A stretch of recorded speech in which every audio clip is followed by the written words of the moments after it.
What am I looking at? Hello? 3 years later. Okay. Car. Oh my god! Huh? Still awake? It's the middle of the day, yeah! Book? Is that your new website? What the hell is that? Oliver! What's that? Andy Brown's book. Am I supposed to know this? This is its latest work, published not too long ago. Is it that bad? I bet it changed your entire life. Send him a shock emoji.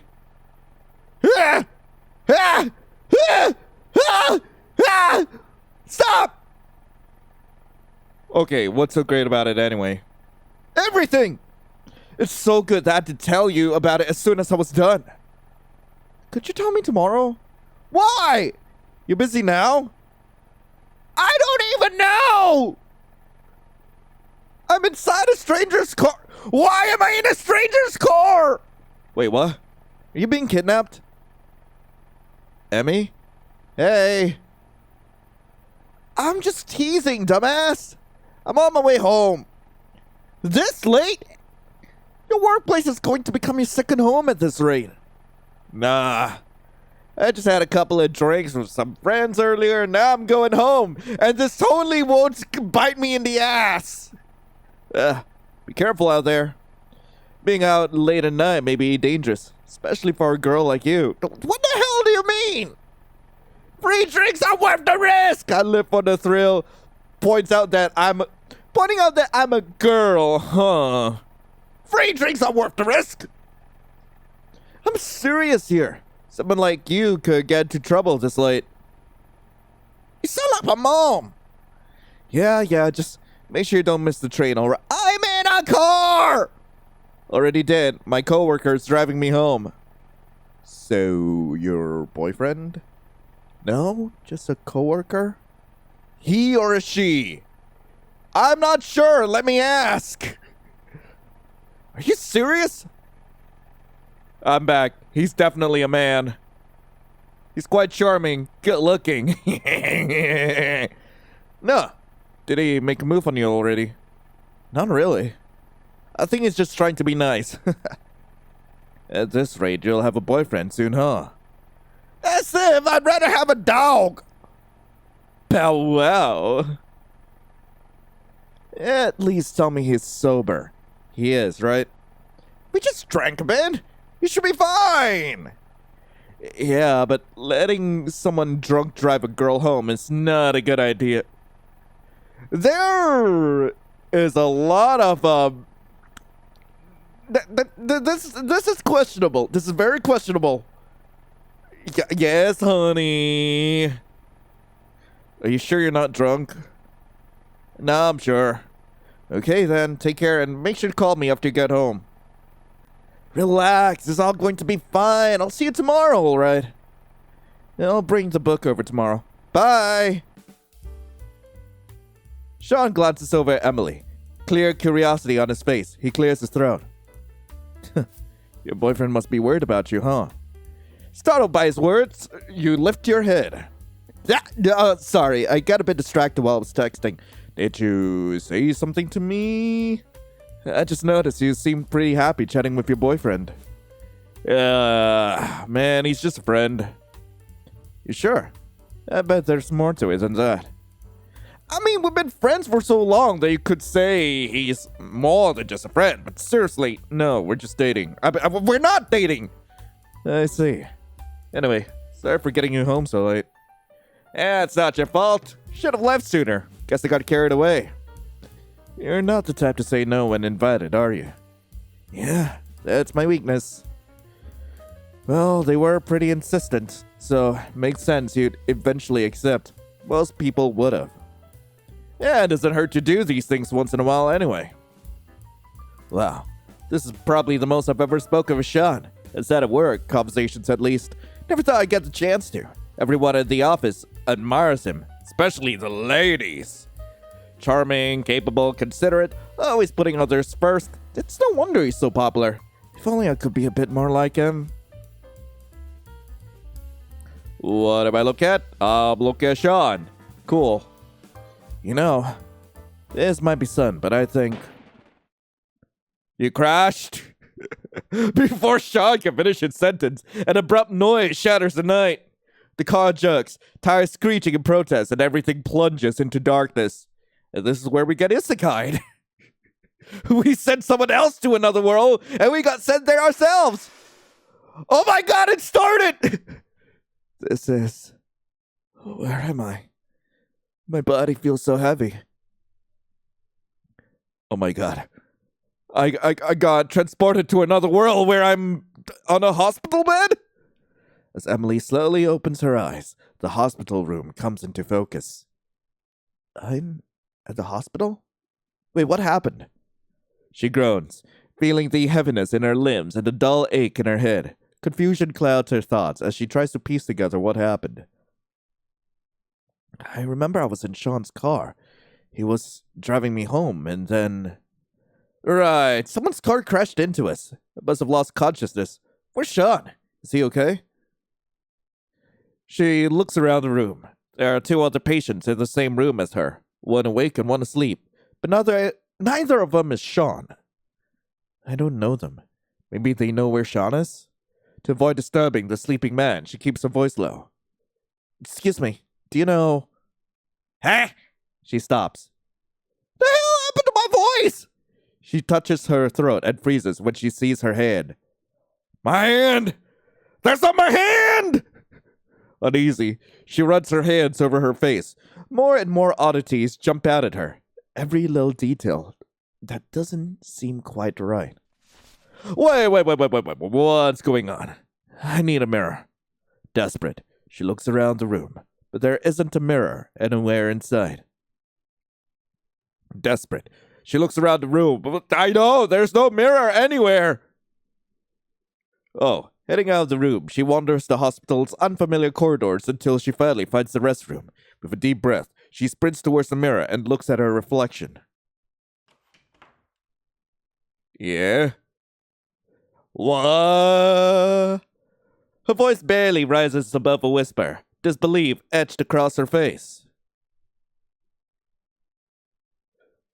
Man, who is this cutie? Her hands tremble as she reaches out hesitantly and touches the cold surface of the mirror, as if to drive off the illusion reflected there, but the man's face remains, undisturbed by her touch. His hand mirrors hers. Is this some kind of prank? Am I losing my mind? Fear flickers in her eyes and in the eyes of the man in the mirror. She frantically attempts to wipe away the unsettling reflection with her hands, her movements growing more and more desperate as confusion and fear grip her. She squeezes her eyes shut, then opens them again, but even that doesn't erase the strange image in front of her. What's going on? She can't help but shout her thoughts aloud, with a mix of fear and disbelief.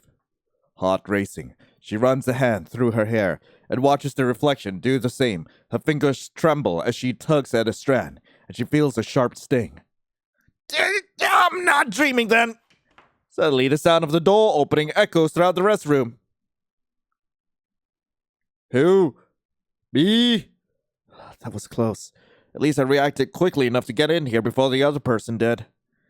Oh my god, what's going on? Why do I look like this? I just can't wrap my head around... Taking a deep breath, she realizes there's at least one concern she can take care of while she's here. I need a pee. Let's get it out of the way first and figure out the rest later.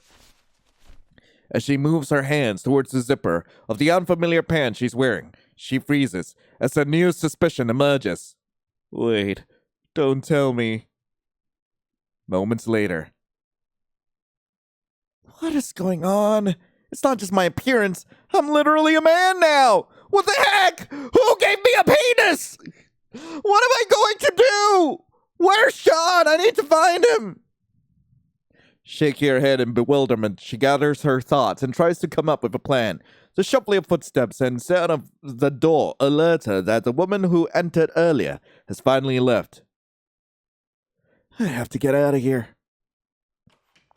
Emily cautiously steps out of the restroom, her heart pounding with anxiety. Fortunately, there's no one around to see her. She starts walking, scanning the corridor for any signs of Sean. She makes an effort to appear composed as she walks, trying to avoid drawing attention to herself as she passes other people. Suddenly, she spots Sean approaching from the other direction, although he seems lost in thought. Sean! She hurries towards him. Sean! Where have you been? Are you okay? Sorry. Do I know you? Right, of course he wouldn't recognize me. To him, I look like some strange guy right now. Listen, this is gonna sound insane, but... Moments later. As I explain my impossible situation to Sean, I make sure to describe our conversations from last night, since there's something that only two of us knows about. I know, it's hard to believe, but how would I know all these things unless I'm me? If that doesn't convince you, then I don't know what will. It's hard enough for me to accept, and I'm here living through it with something like growing between my legs. I guess I don't blame you if you don't believe me, but... Her voice trembles. I believe you. Huh? Sean draws closer and meets her gaze with a gentle look. It's alright. You can calm down. I never said I didn't believe you. I'm starting to wonder, are the love interests bisexual? Because if so, I would really love to give each and every one of them back shots. Even if I had any doubts, I recognize that worried expression just now. It's you, Emily. I believe you. Sincerity shines in his eyes. She takes a step back. That was surprisingly easy. You're too close. It was easy. Well, I don't know how to say this, but... You're not just playing along because you think this is a prank or something, right? No, don't worry about that. I honestly believe what you said. Weird though it is, something tells me that it's truly you. Really? A glimmer of hope enters her eyes. Sean nods.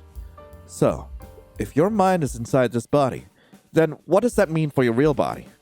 My real body? Your real body is in one of the other hospital rooms. What? I think you've switched places with that man. Wait, so you're saying that if I'm in this man's body now, then his consciousness must be inside my body, and he has my coochie? Sean nods gravely. Yeah, that's why I suspect.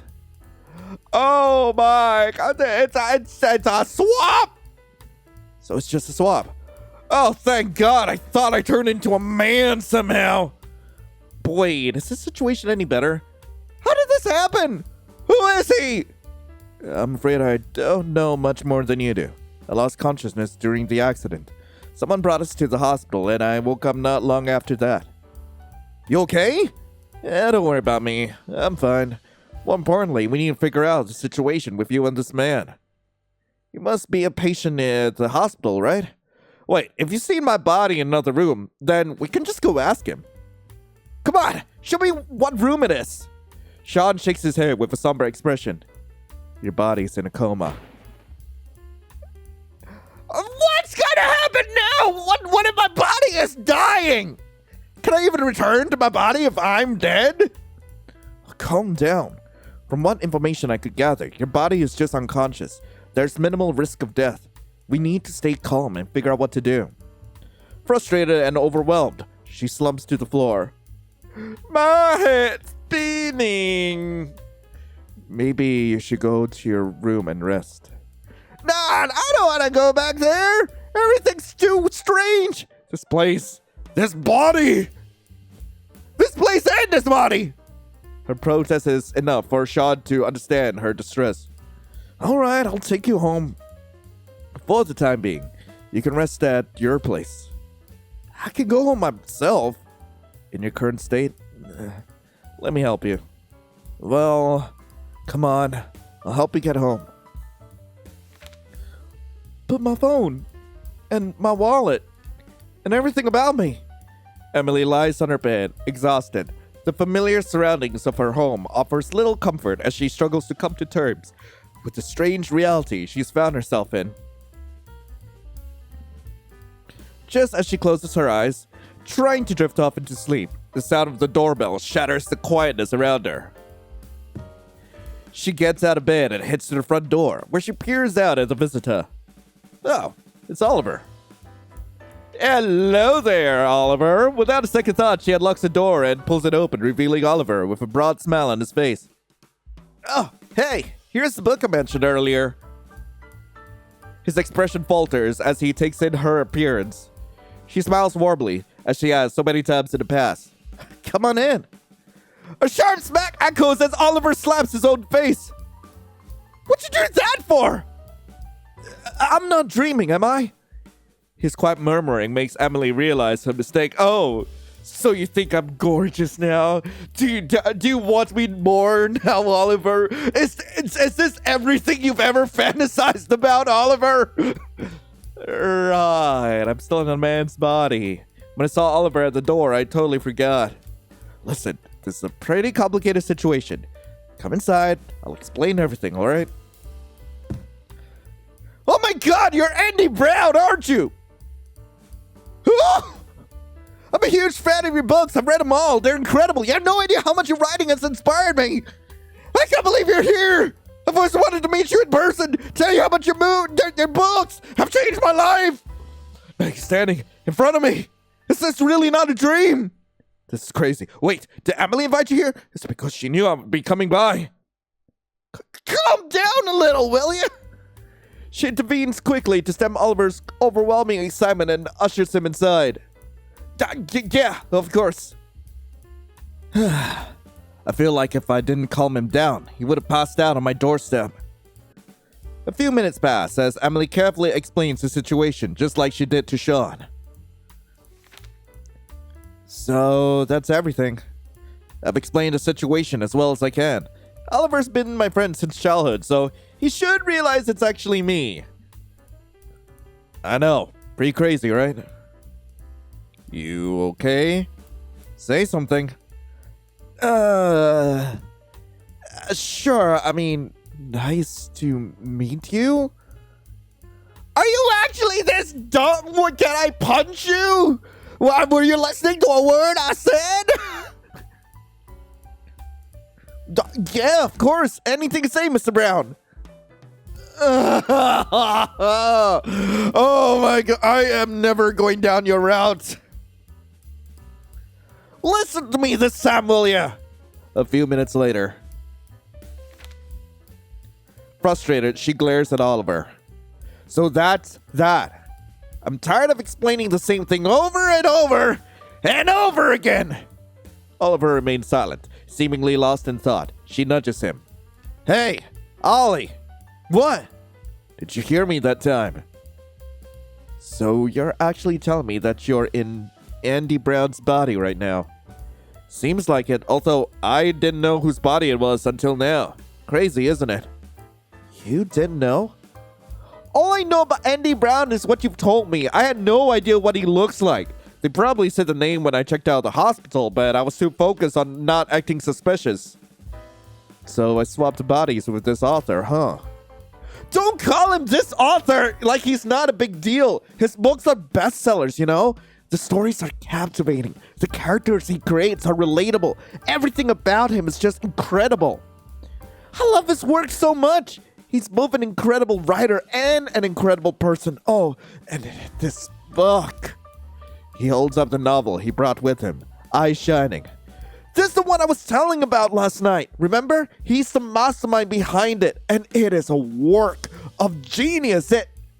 Uh-huh. He's a genius. The book is brilliant. Whatever. Oliver's admiration for Andy Brown is evident with every word he speaks, but Emily has just about lost patience with him. Can we please save the book discussion for later and focus on my situation right now? Oliver shakes his head in apparent disbelief. I just got to wrap my head around it. It's surreal. Andy Brown is actually talking to me right now. Wrong! It's just me! It's Emily! No matter whose body I'm in, would you quit gushing about this guy already? It's getting to the point where I want to kick you out and deal with this problem myself. All right. Oliver lifts his hands into the air in a placating gesture. So, how exactly did this happen? I wish I knew. I woke up in the hospital like this. Must have been after I lost consciousness during the car crash. The accident triggered this bizarre body swap or something. I don't know, it's just one big Freaky Friday. Oliver pauses for a moment. You mentioned a car crashing into yours. What if that car was Andy Brown's? Her eyes widen as she considers that possibility. Maybe. I didn't see the driver's face during the crash, so it could have been him. That would explain why his body was in the hospital too. But from what you told me, your body's in a coma right now. He really was paying attention. So until your body wakes up, we won't know for sure. Wait a minute. Does that mean Andy Brown is in a coma now? Assuming we really did swap places, yeah. What if he never wakes up? What'll happen to the next volume? I'm going to pretend. Will we never find out how the series ends? What a tragedy. Yes, that would be horrible. Oh my god, you're right. I need to know the ending before I die. Wait, does that mean you already read the first book? Oh, and here I was all ready to tell you about it. I haven't read a single page, and you know what? I'm pretty sure I won't ever know the ending. Especially if I die in that hospital room. Oliver falls silent. Really? The book series is the main thing you're worried about right now? Really? Do you even care about my life at all? You're right. That should be our top concern. What am I going to do? The anger drains from her face. She wraps her arms around herself and curls up, staring at the floor. I'm scared. Have you ever read about a situation like this in any of your books? Oliver shakes his head. Oh. Even if I had, that wouldn't mean the same situation would work here. It's true that unusual things happen in stories, but stories are just stories. It's just fiction. Emily lets out a deep sigh. I know. Just figured I'd ask. Want to believe there's a way out of this mess. Oliver offers her a reassuring smile. Oh, don't lose hope. Well, I can't guarantee there's a way to switch you back. I promise. We'll work to find a solution. Taking a long sigh, Emily closes her eyes, her mind consumed with worry and uncertainty of the unknown future and how she would overcome the challenges ahead. And don't worry, I won't say a word of this to anyone. Thank you. Letting out a long sigh, why Emily closes her eyes, her mind filled with worry and uncertainty about the unknown future and the many challenges that lie ahead. It's been a repetition in this visual novel. Good evening, viewers. We have breaking news tonight. Renowned sci-fi author Andy Brown has been reported missing, sending shockwaves through the literary world as his fans react to his disappearance. Authorities are searching for any leads on his whereabouts. Emily sits in front of the TV, her hands trembling as she stares fixedly at the news. Bold letters emblazon the headline. Across the bottom of the screen, famous author Andy Brown vanishes without a trace. Her thoughts race. It's all over the news. What on earth am I supposed to do now? I can't just go out there and claim that I'm stuck inside Mr. Brown's body. No one will buy that. People will think he's gone nuts or something. Oh god, did anyone notice when I left the hospital? While Andy Brown isn't as recognizable as some celebrities, there might be a fan out there who would recognize him. Guess it's time to become a temporary hermit or I'll be in big trouble. She lifts her head as a sudden thought strikes her. The curtains! I better make sure they're shut tight. Rising from the sofa, she moves towards the window, intent on closing the curtains properly. Just as she draws them shut, a shadow flickers past the glass. What was that? Peeking cautiously between the curtains, she scans the empty streets. A shiver runs down her spine. I swear I felt someone watching me. She pulls back from the window, lost in doubt and uncertainty. Maybe it's just my mind playing tricks on me. Maybe there was no one out there after all. She draws a deep, steadying breath and convinces herself that all is well for the moment. Deciding it's time for bed, she turns off the TV and slowly makes her way to the bedroom. The sudden insistent knocking pierces the silence. Emily jumps. Who the hell could that be at this hour? The knocking stops. She hesitates, unsure whether to approach the door or retreat back into the safety of her bedroom. Could it be Oliver? Her mind races with possibilities. As she nears the door, the knocking starts again and intensifies, echoing throughout the apartment with a sense of urgency. Before she could gather the courage to get close to the door, it swings open on its own with a strong force. Flashes and shouting bombard her. Blinded by the sudden burst of bright light, she shields her eyes. Voices call out, swirling around her like a storm. Andy! Andy Brown, it's him! No, I'm not him! Her eyes snap open as she lets out a sharp gasp. She exhales and tries to steady her racing heartbeat. It was just a dream, she whispers to herself in reassurance as she struggles to calm down. Hold on, I need to check something. Where's my phone? That's right. I had it with me during the crash. Either it's still at the hospital or Sean picked it up for me. It's alright. It's alright. She turns to her laptop instead, fingers flying over the key as she holds her breath. My head still hurts, so I'm not sure how much of that was a dream. Please, please. Oh, there's no news about Andy's disappearance online, so that part was a dream too. Oh, thank God. She lets out a sigh of relief. But if this goes on for too long, it may find its way to the news. She furrows her brow. Maybe I should exercise caution and lay low for a while, just in case. Emily rises from her seat and walks to the windows. She checks and double checks on them, ensuring each one is tightly closed with the curtains drawn for real this time.